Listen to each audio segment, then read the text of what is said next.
Hi, I'm David Levin, and welcome to another Pop Goes the Culture, the untold behind-the-scenes stories of your favorite TV shows from the people who were there. Today, the second part of my conversation with Hal Linden, best known for the long-running sitcom Barney Miller. Today, Hal talks about what Barney Miller moments have stayed with him. He tells us why he respects show creator Danny Arnold and what the show gained from that respect. Why the cast ended up working without a studio audience.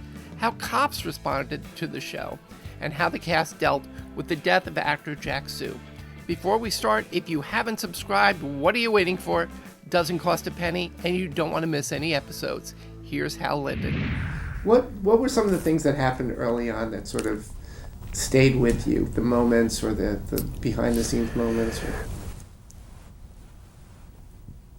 Early on, it was a developing process. But early on, you started to realize that this was not going to be Car 54. That particularly the police officers had to be functioning, real police officers.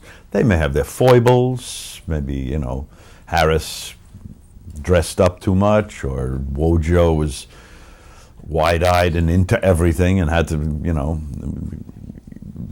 Yamana gambled a little. Each one had its foibles, but they had to be functioning police officers, and we let the weirdness come into the people who came in, either as victims or perpetrators. Those were the ones you could put heavily characterized, and we had some of the greatest character actors in Hollywood doing all those parts. Absolutely. Over and over again, too. Well, the shtick came from those guys, and you guys were real. That was the point. Even if there was it all came from character, it all came from real situations. We cut more than we added eventually as we did it. I remember specifically a moment where some very Park Avenue type lady had a little moment with Wojo, and he kind of mocked her, as it were. They took out his line. He didn't need it. All he had to do was look at her with that mocking, that was it. That got the laugh. The attitude got it rather than line or behavior. It was purely behavioral humor. And that's what we learned. It was a learning process for all of us because we weren't all aware of that in the beginning. But that was once we got into the idea that this is behavioral, purely behavioral. We don't need the funny lines, we don't need the funny business. If the attitude is right, it's funny. You don't even have to say it. And let me tell you something. That's why it's still funny today. Because jokes, if you hear a joke, the second time you hear it, it's not that funny. And the third time, you kind of remember it. But a funny attitude is funny every time you see it. Right. And that was the genius of Danny Arnold. He recognized that early on, that we were going to make this, and that's why it lasted. The respect that I hear in your voice when you talk about Danny Arnold is apparent. Did that happen instantly? Did that grow over time? Grew over time. It grew over time. I didn't know. As I say in the beginning, and I must tell you, right off the bat, I learned that my experience with a live audience was going to come to naught in this, because it was going to be camera work all the way through, and I had to relearn what I was doing. I would do a scene and just automatically put myself in a position where the audience could see me and he'd stop it and say, "Hold it, camera's over there." Oh yeah,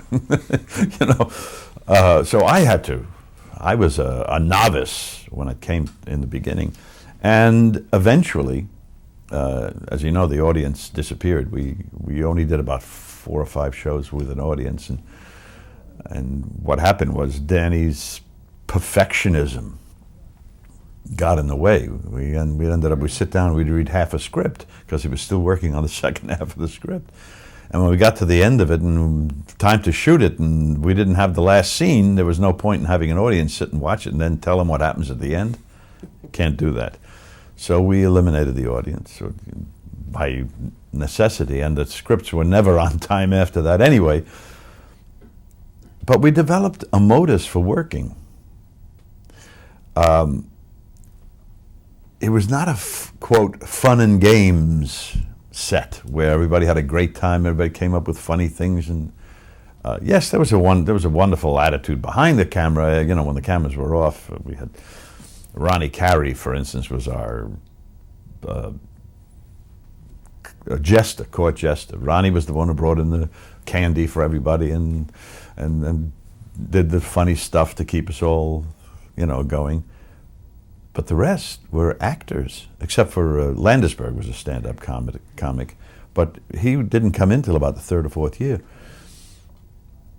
In the beginning, it was all actors: Abe Vigoda, Ron Glass, Max Gail, Jack Soo. These were actors, and we realized early on that the funniest stuff is when we played it straight and just played off all these wonderful characters that the writers created. That took discipline more than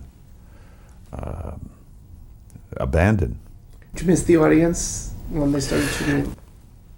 I may have for a half an hour, but after a while I realized that in digging into the scene now, we were playing this scene, we didn't have to worry about the audience, we could only worry about each other. And the scene became much more alive. And that's what, for the rest of our run, that's what we did. Each scene was done until it was done right. Cops, what'd they say? Cops? Wambaugh said it's the most realistic cop show he ever saw. Realistic, not only the best, but the most realistic, which is, you know, considering we were a comedy, you would say.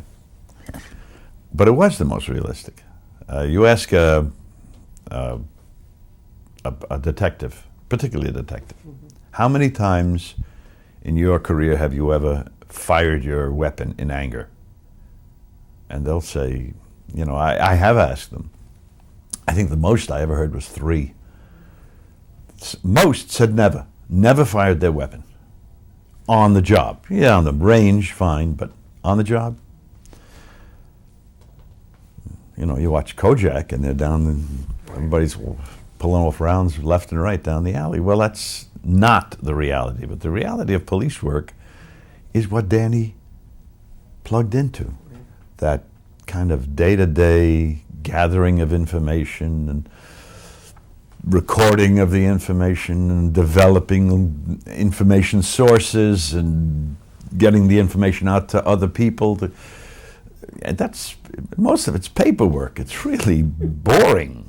Not boring, but, you know, it's that kind of grunt work. That's what police, and he made humor out of it. That's why you know, when I say Danny Arnold, genius, he was. What kind of, can you ever recall something real that impacted the storyline somehow? Well, the death of Jack Soo. Death of Jack Soo was, Jack had been ill. We all knew he was ill. The last couple of times he did a show, we shot around him, actually. That is, he came in and we shot all his scenes sitting at the desk and sent him home to go to bed, and we shot the rest of the thing and made sure the camera angles didn't catch where he was sitting, you know.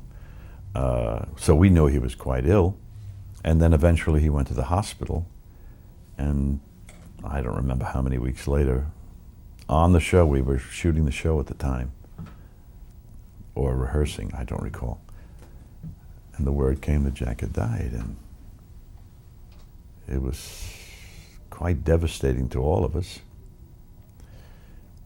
I suspect particularly to Danny. Danny and Jack Soo went back to when they were both entertainers.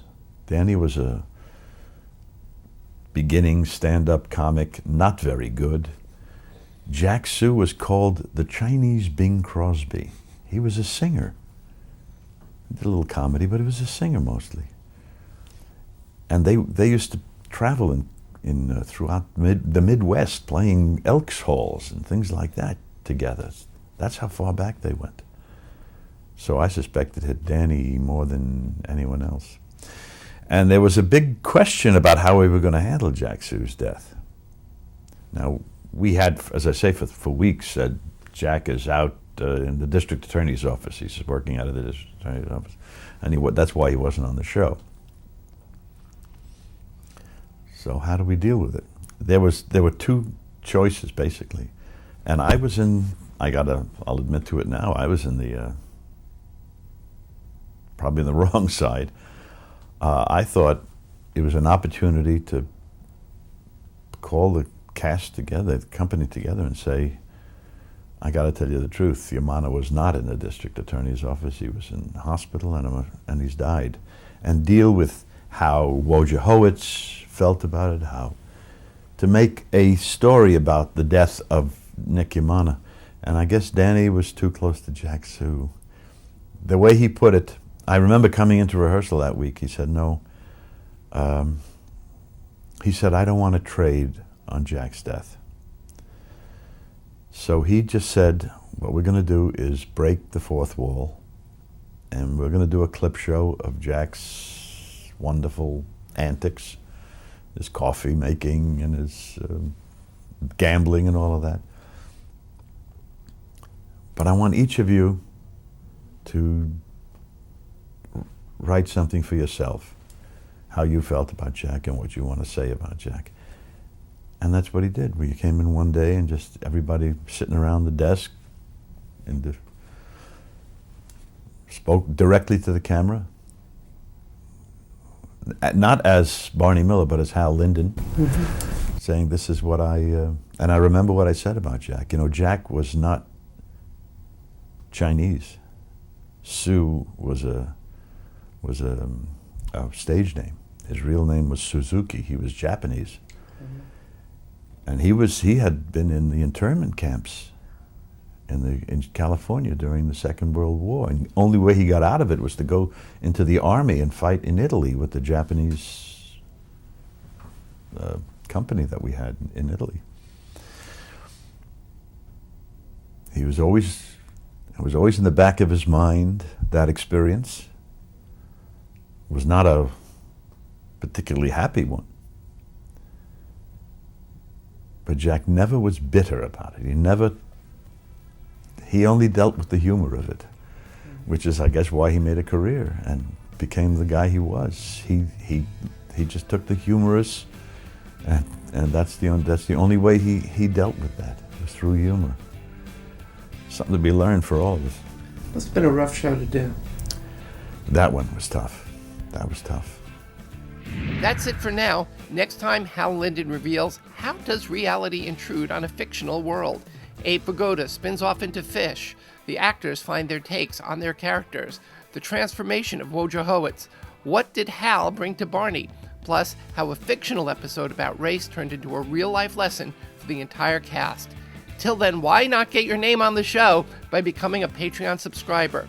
Every subscriber will be name-checked on at least one Pop Goes the Culture episode. It's a great way to let people think you're famous and keep us on the air. And why not let us know your favorite Barney Miller character? Leave a comment and I'll read every one.